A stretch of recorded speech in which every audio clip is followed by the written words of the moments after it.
This is a film about psychological warfare, a specific type of warfare designed to distract, misinform, But trust me, and anesthetize the brain.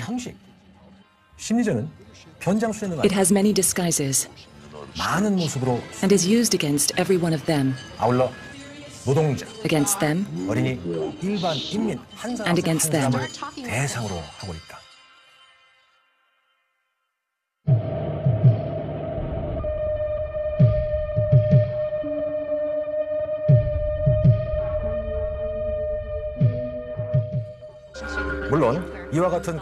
Of course, such Machiavellian activity requires a disguise, which is why propagandists call themselves the public relations industry. But do not be fooled. Public relations and propaganda are interchangeable, and it is the massive public relations industry that is designed to alter perception, reshape reality, and manufacture consent. A Hollywood set designer was brought in to create a $200,000 backdrop for official war briefings. Today, America alone has more public relations propagandists than reporters, which means that nearly half of what people in the West hear, see, or read is written by professional liars. Professional liars whose job it is to keep people in front of their televisions, reading gossip magazines, eating vast amounts of toxic food, and shopping, always shopping, for the latest fashions and trends. That's the ideal for propagandists, and great efforts are made in trying to achieve and maintain that ideal. Anything that keeps the masses from organizing themselves and asking important questions about what their masters are really up to. The 1960s, a period of heightened awareness and rebellion against the establishment, with students leading the resistance. But when the situation seems to be getting out of hand, the establishment ordered it to be stopped, and the propagandists moved quickly to lead the young people away from dangerous protests into such fashionable protests.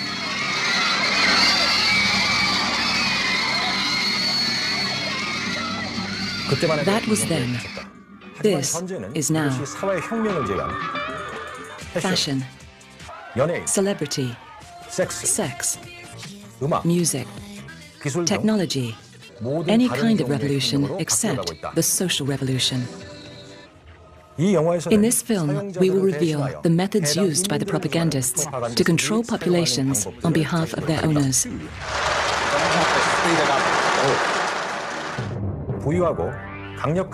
Although these rich and powerful owners only make up 1% of the world's population, they have mastered the use of propaganda over 99% of the world's population, turning them into consumer slaves who work harder and harder to buy things they don't need. These consumer slaves are also made to pay taxes to their government, money which is used to develop new weapons for the pernicious invasions and occupations of other countries. In the last 5 years alone, they've given their owners more than $1 trillion for these illegal and immoral wars that can't be won, and are even encouraged to send their own children to fight them.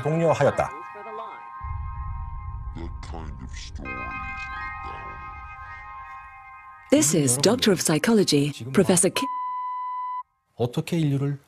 You have just been exposed to a range of propaganda devices used by the West to control, manipulate, neutralize, and anesthetize entire populations, its own and that of other nations. 이와 같은 정신적 왜곡 방법의 성공 비결은 The success of these mind-warping devices depends on their remaining hidden from the masses. 남아 있느냐 하는 것에 있다고 할 수 있다. 그러나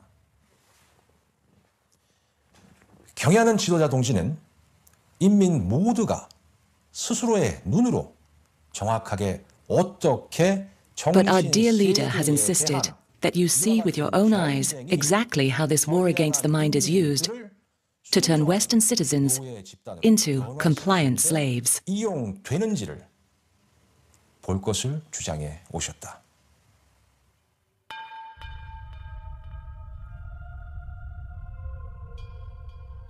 지금 이 사람이 세계 신기록을 Has this man just broken a world record? Has he just created a medicine that can save thousands of lives? Perhaps he's been chosen to represent his community in some way. No, this man has just purchased a telephone. And these people, what is making them scream and cry with such profound joy? They are on a television program where they are receiving consumer items. This for some boots. This for some clothes shelves. And this hysteria is not because they have found God, but because they are receiving sneakers. The propagandist knows that an individual has a natural desire to be on a winning side and appear to fit in with the crowd. One of the easiest ways to achieve this is to make them chant favorable, yet deliberately vague slogans like, "This changes everything." This is going to change everything.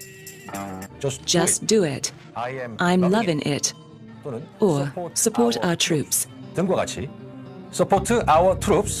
point of slogans like support our troops is that they don't mean anything. That's the whole point of good propaganda. You want to create a slogan that nobody's going to be against and everybody's going to be for.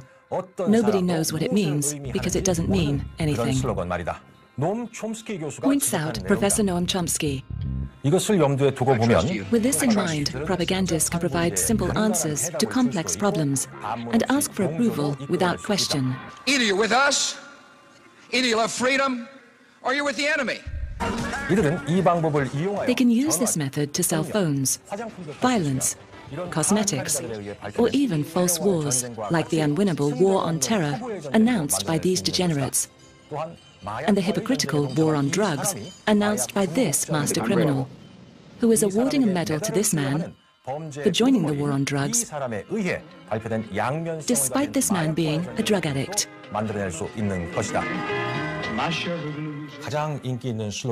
The most popular slogans contain virtue words that embody what slaves in the West have been conditioned to value most dearly. Words like freedom, truth, peace, liberty, and most importantly, democracy. The 20th century has been characterized by three developments of great political importance: the growth of democracy, the growth of corporate power, and the growth of corporate propaganda as a means of protecting corporate power against democracy. Writes Howard Zinn. Let's look at that last line again. The growth of corporate propaganda as a means of protecting corporate power against democracy. Is this true? Let's look at the facts. Killed. But your government... Since 1945, America has tried to overthrow 50 governments, many of them democracies. In the process, over 30 countries and their people have been attacked, including our own great and powerful socialist sovereign nation.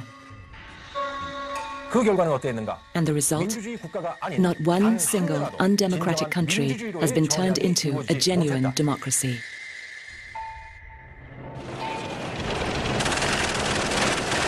Open the door!